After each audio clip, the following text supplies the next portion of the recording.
Studiile spun că toți copiii se nasc geniali. La 3 ani toți copiii sunt exploratori, sunt creativi, sunt curajoși, au tendința de a explora spațiul și cunoașterea.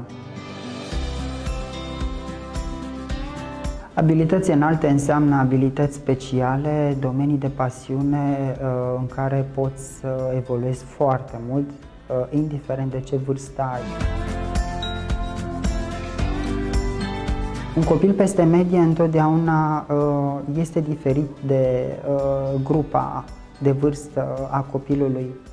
Ei, în primul rând, sunt foarte sensibili, sunt înalt senzitivi, sunt curajoși, sunt independenți, au întrebări, foarte multe întrebări, preferă grupuri de prieteni mai mari decât vârsta lor și au oarecare problemă cu autoritatea.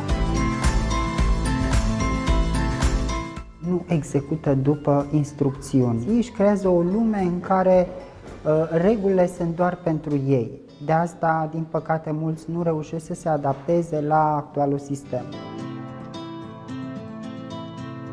Acesta este un univers neconvențional în care toți copiii, geniali, mai puțin geniali, au posibilitatea să se autodepășească și să-și găsească limitele, să-și înfrunte fricile și mai ales să găsească încredere și sprijinul unui mentor care să îi răspundă la toate întrebările. Când spun un alt fel de mediu, înseamnă